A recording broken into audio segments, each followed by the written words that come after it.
VDU Atžalyno progimnazija. Mąstymo įrankių taikymas įvairiose pamokose. Mąstymo įrankiai – Debono kepurėlis, mąstymo žemėlapiai ir raktai. Pamokose gana dažnai naudojamas mąstymo raktas paveikslėlis. Šis mąstymo įrankis ugdo mokinių kūrybiškumą. Paveikslėlis tinka pamokos pradžioje kaip sudominimo užduotis arba pamokos pabaigoje kaip refleksija.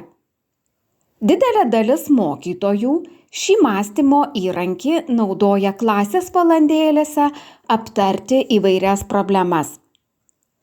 Mokiniai gauna kokį nors su pamokos tema nesusijusi paveikslėlį, o mokytojas pasiūlo piešiniu pavaizduoti, kaip šis paveikslėlis susijęs su pamokos tema. Štai, vienoje lietuvių kalbos pamokoje mokiniams buvo pasiūlyta piešiniu pavaizduoti, kaip šis paveikslėlis susijęs su lietuvių kalba. Štai tokios paveikslėlio interpretacijos buvo pateiktos 6 klasės mokinių.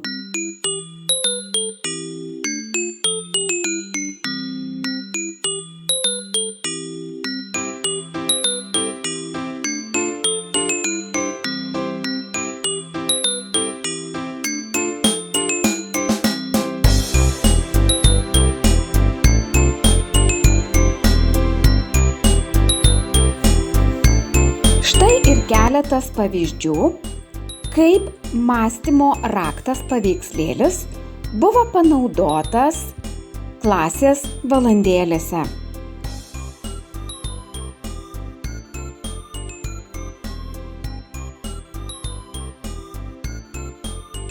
Mėgstamiausias mokinių mąstymo raktas – abėcėlė.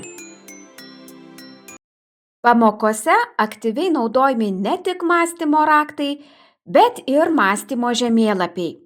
Apie tai, kaip sekasi mąstymo žemėlapius taikyti pradinėse klasėse, pasakoja 4 B klasės mokytoja Snieguolė Beniulienė. Labą dieną. Filmuoju 4 B klasės vaikų atliktus mąstymo žemėlapius. Dažniausiai čia daryti yra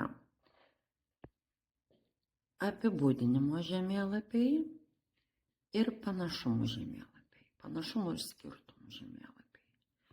Šiuo metu su vaikais praktikuojamės ir atlikinėjam įvykio žemėlapius, priežasties ir pasekmės žemėlapius, o taip pat problemos radimo ir sprendimo mąstymo žemėlapius. Šiuos žemėlapius vaikai daro su dideliu noru, bet norint gauti gerą rezultatą ir estetinį mąstymo žemėlapių vaizdą, reikia dirbti daug ir išsamiai. Ačiū už dėmesį. Štai tokius mąstymo žemėlapius sukūrė pradinių klasių mokiniai.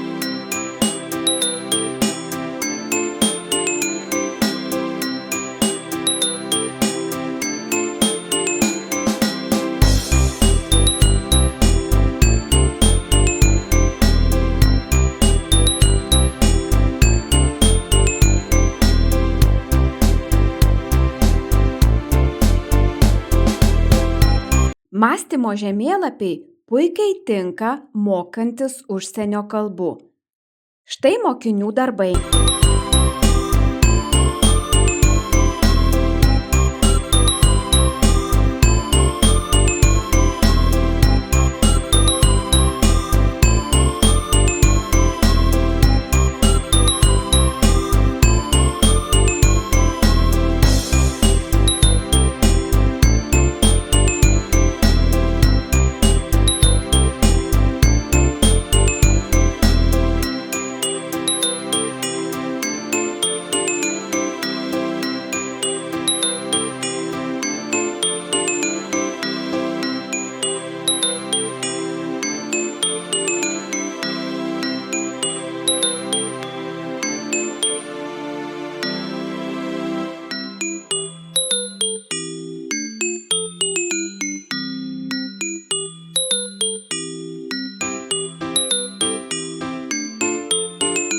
Mąstymo žemėlapiai aktyviai taikomi geografijos pamokose.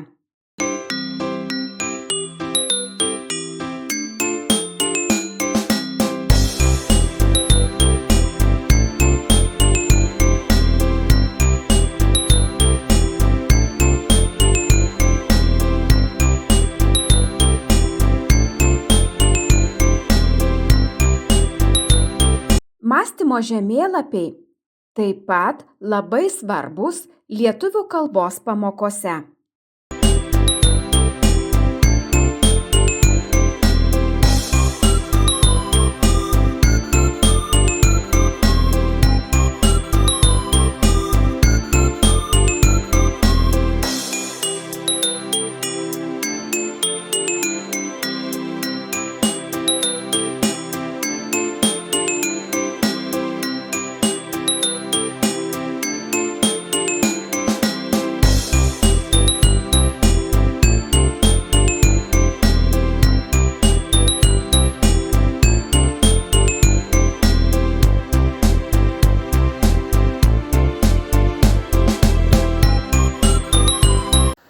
Mąstymo žemėlapiai taikomi biologijos ir gyvenimo įgūdžių pamokose.